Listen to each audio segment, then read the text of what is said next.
Hello friends, welcome to Manoj Gupta Academy. Today we are going to start with Algebra, Class 10th, Chapter 3, Arithmetic Progression. Practice set 3.4. So दोस्तों अभी तक आप लोगों ने इस video को सब्सक्राइब नहीं किया तो प्लीज सब्सक्राइब और चैनल लाइक कीजिए और अपने फ्रेंड के साथ शेयर कीजिए. So guys, let's start practice set 3.4. 3.4 के फर्स्ट क्वेश्चन में क्या दिया गया है? ये देखिए, ये सब क्या है? ये वर्ड प्रॉब्लम है. ये इसमें पहले ना क्वेश्चन में क्या दिया गया, अगर वो तुमको अच्छी तरीके से समझ में आ जाएगा तब तो तुम लोग इस क्वेश्चन को बहुत ही इजीली और अच्छे ढंग से कर सकते हो. On 1 January 2016 Sanika decide to save 10 rupees 11 on second day, rupees 12 on third day. If she decide to save like this, then on 31st December 2016 what would be her total saving? तो यहाँ पे देखिए इसमें दिया क्या गया है. इसको देखिए 1 जनवरी 2016 से 1 जनवरी 2016 से सानिका ने डिसाइड किया है कि वो फर्स्ट डे में 10 रुपीज सेव करेगी, बचाएगी. दूसरे दिन वो कितना बचाएगी? 11 रुपए बचाएगी. तीसरे दिन वो कितना बचाएगी? 12 रुपए बचाएगी. तो उसी तरीके से वो मतलब बचा रही है.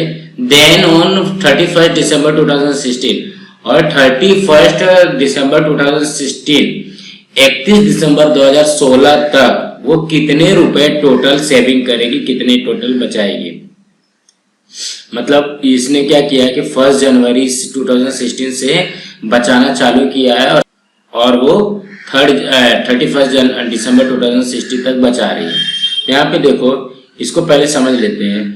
1 जनवरी को कितना बचा रही है? 10 रुपीज. फिर 2 जनवरी को वो कितना बचा रही है? 11. फिर 3 जनवरी को 12. 4 जनवरी को 13. इस तरीके से वो बचाते बचाते 31 दिसंबर 2016 तक, मतलब पूरा एक साल में वो कितना पैसे सेव करेगी, बचाएगी. तो यहाँ पे लिखो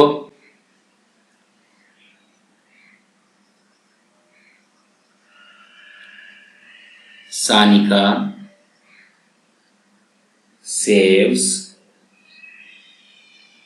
rupees 10 on the first day. On the first day, पहले दिन वो कितना बचा रही है? 10 रुपीज बचा रही है. ये जगह T1 इज इक्वल टू 10. ठीक है. उसके बाद में rupees 11 on the second day. Second day में वो कितना बचा रही है? 11 रुपीज. मतलब ये T2 हो जाएगा 11 rupees 12 on the third day. और तीसरे दिन पे वो कितना बचा रही है? 12 रुपीज बचा रही है. तो ये हो जाएगा, ये T3 हो जाएगा 12. ठीक है. यहाँ पे लिखो so that 10, 11 and 12 is a sequence. ये क्या बन रहा है? अंक गणितीय श्रृंखला बन रहा है. is a sequence. जब ये सीक्वेंस होगा इसका कॉमन डिफरेंस क्या आएगा? D क्या आएगा? D का फॉर्मूला क्या होता है? D का फॉर्मूला होता है T2 माइनस T1 ना. तो T2 कितना है? T2 है 11 माइनस 10 इज इक्वल टू 1. और एक बार और D निकाल लो. D is equal to T3 minus T1. ये हो जाएगा 12 माइनस 11. इसका मतलब D कितना आ गया? 1 आ गया. ठीक है. और यहाँ पे 10, 11 एंड 12 ये क्या है? अंक गणितीय श्रृंखला में है. Is an AP. अगर ये अंक गणितीय श्रृंखला में है तो यहाँ पे A की वैल्यू क्या आ गई है? A की वैल्यू आई है 10 एंड डी की वैल्यू आई है 1। अब यहाँ पे देखो, इसको एक और लिख लो, the year 2016 was a leap year. ये क्या है? ये लीप ईयर है। हमको लीप ईयर देखो यहाँ पे 2016 है, 4 से डिवाइड होगा, 4 से भाग अगर जाता है, 4 से भाग जाता है तो वो क्या हो जाएगा? लीप ईयर हो जाएगा। तो लीप ईयर में कितना डेज होता है? यहाँ पे लिखो, a leap year has 366 days. Leap year में कितने डेज होते हैं? 366 डेज होते हैं। मतलब उसको एक साल का हिसाब निकालना है ना, तो एक साल में 365 दिन होते हैं, 365 डेज होता है। बट यहाँ पे कितने डेज का निकालना है? 2016 का निकालना है। 2016 में कितना होता है? 365 होता है। तो हमारा यहाँ पे एन की वैल्यू क्या आ जाएगी? एन की वैल्यू आ जाएगी 366 आ जाएगी। अब हमको क्या करना है? टोटल सेविंग निकालना है। क्या लिखाया है? हर टोटल सेविंग। तो यहाँ पे लिखो टोटल सेविंग। तो टोटल सेविंग के लिए क्या फॉर्मूला रहेगा? यस ऑफ एन का फॉर्मूला लगेगा, एन बाय 2, यहाँ पे 2a plus N minus 1d। इस तरीके का बनेगा। तो यहाँ पे क्या होगा? S of S 366 is equal to क्या है? 366 अपॉन 2। यहाँ पे है 2 इंटू यह ए की वैल्यू 10 प्लस एन है 366 माइनस 1, डी की वैल्यू है 1। ठीक है, इसको सॉल्व कर लो, हो जाएगा 366 अपॉन 2, ये होगा 20 प्लस यहाँ पे हो जाएगा 365। ठीक है, ये हो जाएगा। इसको यहाँ से कैंसिल कर दो। ये कितना हो जाएगा? ये हो जाएगा 2 1 जा 2, 2 8 जा 16, 2 3 जा 6। ये हो जाएगा 183 और यहाँ पे हो जाएगा 385। अब इसका मल्टीप्लाई करना पड़ेगा। 183 इंटू 385। इसका मल्टीप्लाई करने पे कितना आएगा? इसका मल्टीप्लाई करने पे आएगा 70,455। ये क्या आया? ये आया यस ऑफ 366। यहाँ पे अब आंसर में पुट कर लो। आंसर लिखो इसको, सानिका saved 70,455 रुपीस। यहाँ पे रुपीस का साइन लगा दो। सो इसी तरीके से हमारा फर्स्ट क्वेश्चन क्लियर हो गया। अभी यहाँ पे देखो, फिर से क्वेश्चन में देखते हैं। On 1 January 2016 Sanika decide saves 10 rupees. तो फर्स्ट डे का कितना है? 10 रुपीज। सेकेंड डे का कितना है? 11 रुपीज। थर्ड डे का कितना है? 12 रुपीज। अब ये क्या है? ये 10 11 12 सीक्वेंस है। सीक्वेंस है तो सबसे पहले हम लोग डी की वैल्यू निकाल लेते हैं। डी की वैल्यू क्या रहता है? T2 minus T1, T3 minus T2। यहाँ पे T2 आएगा।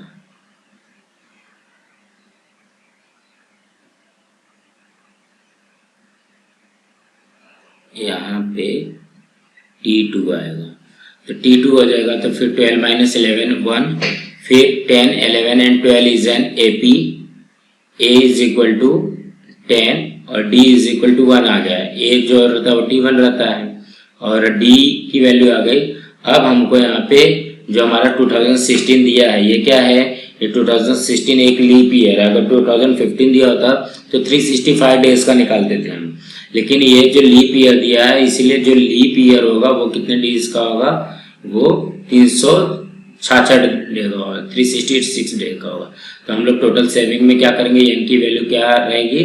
366 रहेगी, तो यस ऑफ एन का फॉर्मूला लगा करके उसमें वैल्यू पुट कर दो। यस 366 और एन की वैल्यू है 366 अपॉन 2। यहाँ पे आ जाएगा 2 इंटू ए की वैल्यू मतलब T1, ये 10 आ गया प्लस 366 माइनस 1 और यहाँ पे डी की वैल्यू तो 366 माइनस 1 कितना होता है 365 इंटू 1। 365 में 1 का मल्टीप्लाई होगा तो 365 ही आएगा और 2 10 20। अब इसको यहाँ से ये कट कर दिया गया तो 2 1 2 2 8 16 और 2 3 6 तो 183 और ये 385। अभी इसको मल्टीप्लाई करके 70,455 ये हमारा आंसर आएगा। So let's start second question. A man borrows 8,000 rupees and agreed to repay with the total interest 1,360 in 12 monthly installment. Each installment being less is the replacing by 40 rupees. Find the amount of the first and last installment. हमको क्या करना है, ए की value निकालनी है और last instalment निकालना है। अब लास्ट इंस्टॉलमेंट कब बनेगा वो हम लोग देखते हैं। तो हम लोग देखो अ मैन बोरोस 8,000 मतलब उसने 8,000 रुपया मतलब उधारी लिया and agree to repay with the total interest of, और टोटल इंटरेस्ट वो कितना पे कर रहा है 1,360 इन 12 मंथली इंस्टॉलमेंट। 12 महीने में वो क्या बोल रहा है 8,000 रुपये जो उसने प्रिंसिपल लिया है, मूलधन लिया है, मूलधन प्लस इंटरेस्ट, मूलधन और इंटरेस्ट को प्लस करके वो 12 मंथ में पे कर देगा। तो इसका मतलब वो टोटल पे कितना करेगा 8,000 प्लस 1,360 ये हो जाएगा 9,360 रुपीज, 9,360 रुपया वो पे करेगा 12 मंथ में। Each instalment being less than the preceding one by 40 rupees, और वो जैसा आज का जो इंस्टॉलमेंट उसका बनेगा वो 40 रुपया कम देगा।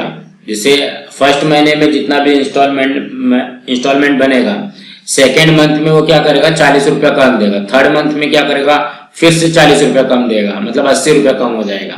फिर फोर्थ मंथ में देगा तो 40 रुपीज कम हो जाएगा। तो इसी तरीके से करना है। और इसको find the amount of the first, मतलब फर्स्ट इंस्टॉलमेंट उसका निकालना है और लास्ट इंस्टॉलमेंट निकालना है। तो सबसे पहले हम लोग लिखते हैं वो रीपे कितना कर रहा है, यहाँ पे लिखो द अमाउंट रीपेड कितना करेगा, वो रीपेड करेगा 8,000 प्लस 1,360 रुपीज। तो ये रीपेड कितना कर देगा 9,360 रुपीज ये पे करेगा। ठीक है, अब यहाँ पे क्या दिया इंस्टॉलमेंट कितना है, द टोटल इंस्टॉलमेंट, उसका इंस्टॉलमेंट कितना बन रहा है, इंस्टॉलमेंट वो 12 मंथ में पे करेगा, इसका मतलब इंस्टॉलमेंट बनेगा 12।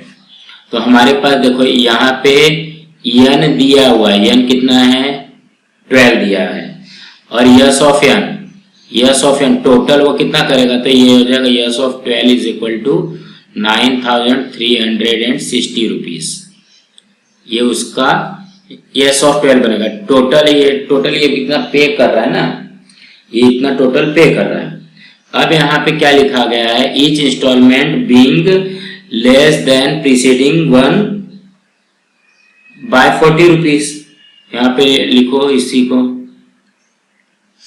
ईच जो बुक में दिया है उसी तरीके से लिख लो, इंस्टॉलमेंट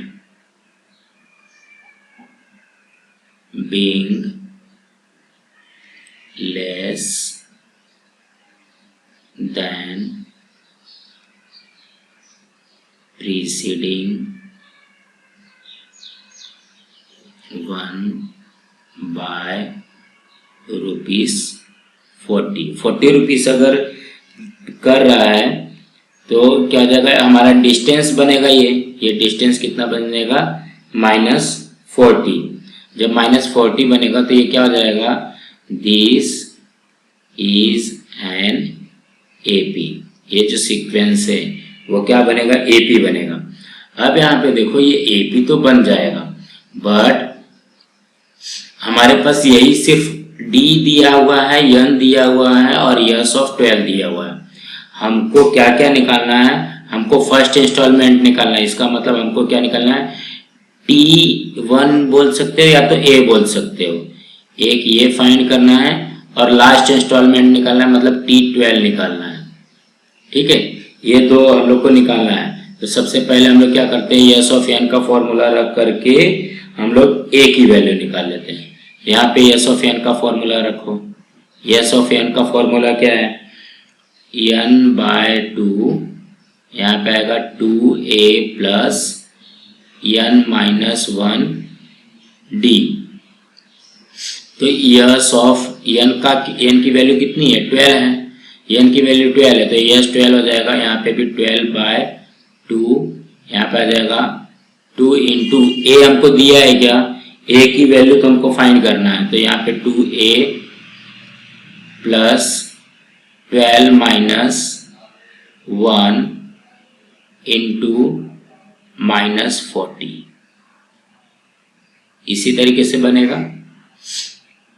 अभी S of 12 की वैल्यू हमारे पास है। S of 12 की वैल्यू कितना है, 9360 इज इक्वल टू, इसको 12 से ये कैंसिल हो जाएगा, ये हो जाएगा 6, यहाँ पे आएगा 2a प्लस 11 इंटू -40।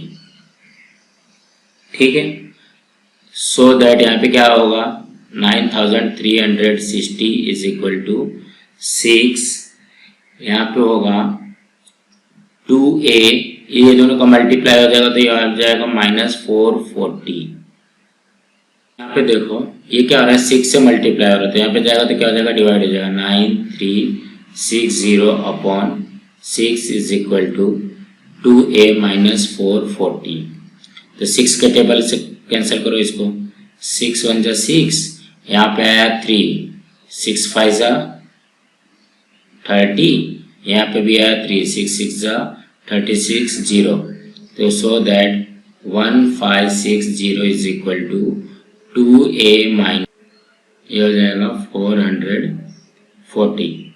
अब यहाँ पे देखो ये क्या हो रहा है, माइनस हो रहा है, इस साइड जाएगा तो क्या हो जाएगा, प्लस हो जाएगा। 1560 plus 440 is equal to 2a, तो ये हो जाएगा 2000 is equal to 2a, so that 2000 upon 2 is equal to a की वैल्यू हमारी आ गई 1000।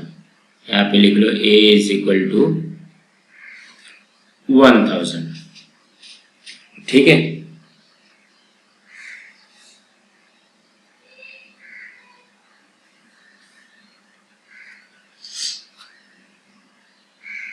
अब क्या निकालते हैं, अब निकालेंगे द लास्ट इंस्टॉलमेंट। यहाँ पे लिखो the last instalment. Last instalment क्या रहेगा, T12 निकालना है अभी हमको। यहाँ पे क्या लिखो, Tn का फॉर्मूला पुट कर दो। Tn का फॉर्मूला क्या होता है, a प्लस n-1 d। यहाँ पे पुट कर लो, ये हो जाएगा T12 is equal to a की वैल्यू हो गई 1000 प्लस n की वैल्यू है 12-1 इंटू -40। तो T12 का तो निकालना है, ये हो जाएगा 1000 plus 11 into -40।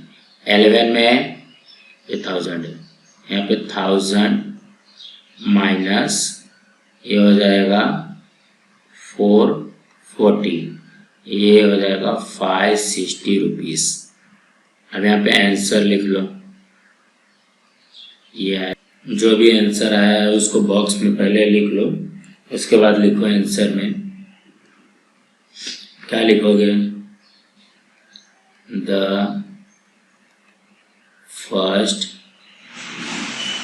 Instalment is equal to 1000 rupees और द लास्ट इंस्टॉलमेंट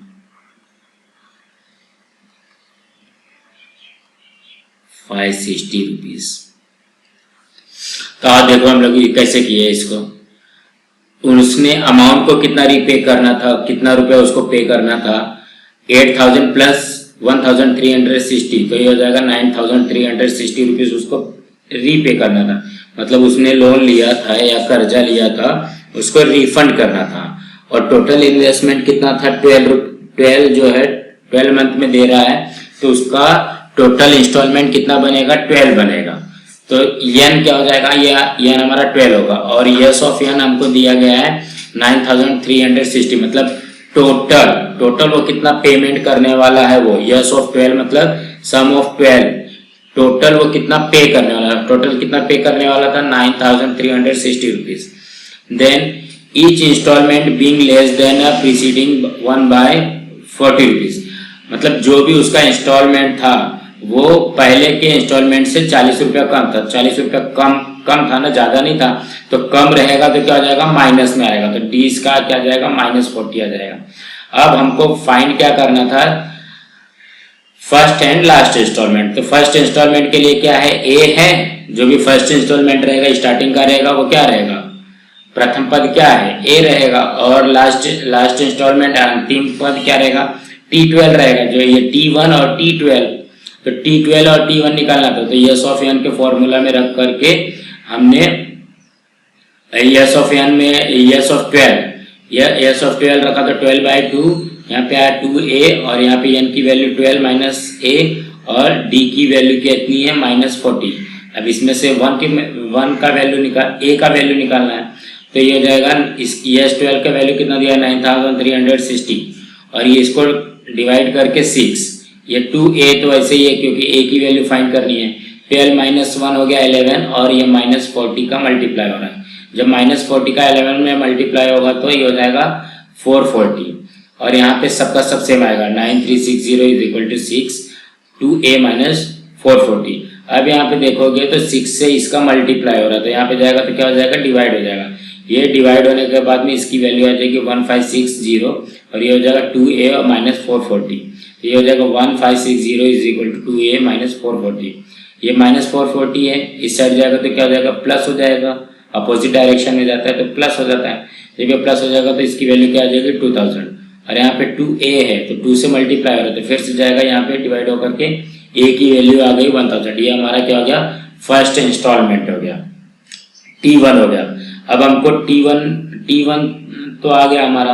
अब हमको क्या निकालना है? T12 लास्ट इंस्टॉलमेंट निकालना है। लास्ट इंस्टॉलमेंट में भी वैसे करोगे, Tn का फॉर्मूला रख दो, a plus n minus 1d। तो a की वैल्यू क्या है?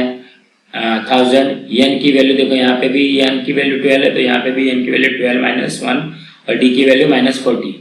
अब ये क्या जगह है?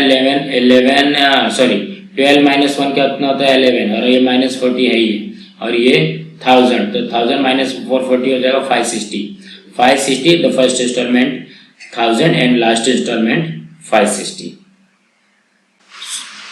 सो दोस्तों थर्ड क्वेश्चन करते हैं। Sachin invested in a national saving certificate scheme. उसने कहाँ पे इन्वेस्ट किया है?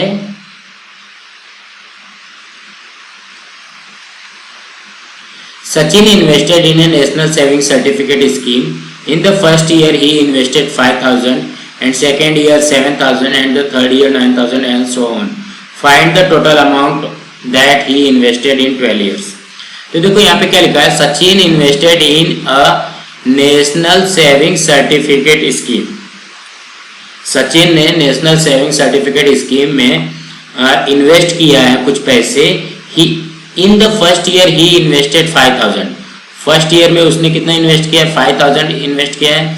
सेकेंड ईयर में उसने 7,000 इन्वेस्ट किया है, और थर्ड ईयर में 9,000 इन्वेस्ट किया है। तो find the total amount he invested in 12 years. मतलब फर्स्ट ईयर में उसने कितना इन्वेस्ट किया 5000, सेकेंड ईयर में कितना इन्वेस्ट किया, दूसरे साल में कितना इन्वेस्ट किया 7000 एंड थर्ड ईयर में कितना इन्वेस्ट किया 9000। तो 12 ईयर्स के बाद में first year, second year, third year, fourth, fifth, six, seventh, 8, 9, 10, 11, 12 year तक उसने टोटल कितना अमाउंट इन्वेस्ट किया है। तो टोटल पूछा है ना, टोटल कितना इन्वेस्ट किया है, तो टोटल के लिए क्या आ जाएगा हमारा सम ऑफ आएगा, यस ऑफ एन का फॉर्मूला लगेगा। तो यहाँ पे पहले जो जो चीज दिया है वही लिख लो, यहाँ पे लिखो the amount invested bye Sachin. Sachin ने कितना इन्वेस्ट किया है, उसने इन्वेस्ट किया है ₹5000, ₹7000 एंड ₹9000। इस तरीके से उन्होंने इन्वेस्ट किया है। और तो ये तीनों में कॉमन डिफरेंस क्या निकल रहा है, ये तीनों में कॉमन डिफरेंस क्या निकलेगा, ये देखने से ही पता चल जा रहा है 2000 ना। डी देखो यहाँ पे 7000 में से 5000 किया तो 2000, फिर 9000 में से 7000 माइनस किया तो 2000, तो ये 2000 इसका कॉमन डिफरेंस आ गया। जब कॉमन डिफरेंस दोनों का सेम है तो ये क्या हो जाएगा, so this is an AP. ये किस में रहेगा, ये एपी में हो जाएगा। तो ए की वैल्यू है क्या हमारे पास, ए की वैल्यू है 5000 जो फर्स्ट ईयर में उसने जमा किया था। डी की वैल्यू है 2000 और हमको यन दिया हुआ है, यन कितना है 12 है, 12 ईयर्स में की इन्वेस्ट किया है। तो अभी हम लोग को फाइंड क्या करना है, यस ऑफ एन फाइंड करना है। S of n, S of n का फॉर्मूला क्या है, एन अपॉन 2, यहाँ पे आएगा 2a माइन प्लस n माइनस 1 डी। अब इसमें वैल्यू पुट कर दो, S of 12 is equal to n की वैल्यू क्या पुट करोगे 12 अपॉन 2, फिर a की वैल्यू क्या है, a की वैल्यू है 5000 प्लस n की वैल्यू 12 माइनस 1 इंटू डी की वैल्यू 2000। अब इसको सॉल्व करो, यहाँ पे 12/2 ये हो जाएगा 10,000 प्लस 11 इंटू 2000। यहाँ पे लिख लो इसको 12/2 S of 12, S of 12 is equal to 12/2, यहाँ पे आ जाएगा 10,000 प्लस 22,000,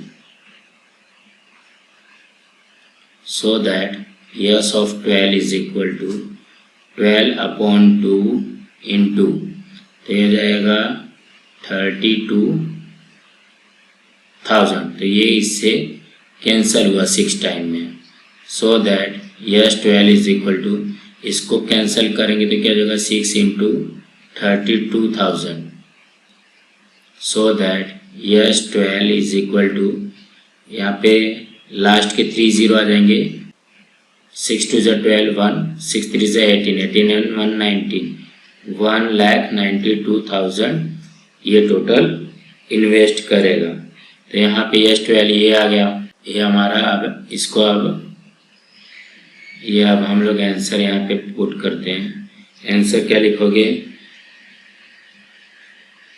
सचिन invested ₹1,92,000 in। सो दोस्तों आज हम लोग यहाँ पे ख़त्म करते हैं, नेक्स्ट पार्ट में इसके रिमेनिंग क्वेश्चन करेंगे।